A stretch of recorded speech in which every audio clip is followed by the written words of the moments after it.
And so that's what I wanted to ask you. First and foremost was, did you arrive at the whole seeing the relationship between humans and oaks sort of intuitively that way? Or was it from your scientific knowledge of trees? And for me, it was just absolutely, I couldn't believe that somebody else was thinking, oh, humans and oaks are completely,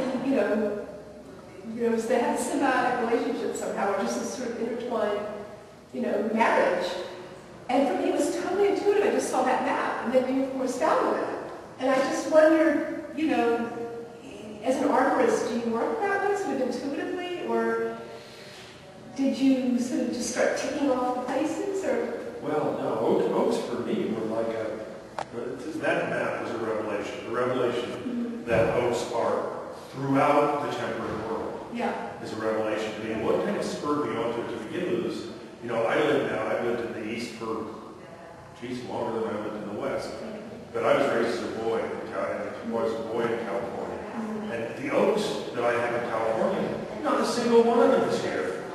And I was originally fascinated that all the oaks I loved as a child, I can see in my head right now, and I can smell them, and I can touch them, because they're great climbers, because they branch all over them. They branch low down, so you can get up into them easily. And then I came here, and there were just as many oaks, but there wasn't a single one in common.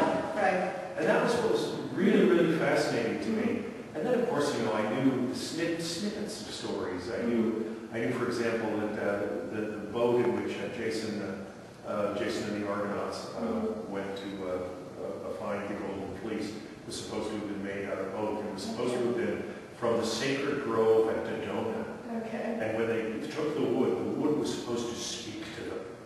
It was supposed to, and in fact, in the story it does, right? When there's danger, the wood talks to them. I thought that was absolutely, so I had all of these tantalizing, and also knowing in England that oaks have been so important. I was somewhat interested in the Druid idea, but as I researched it more and more, there's so little known.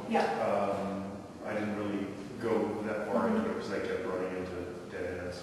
But obviously this tree has been so important to people for so long. Exactly.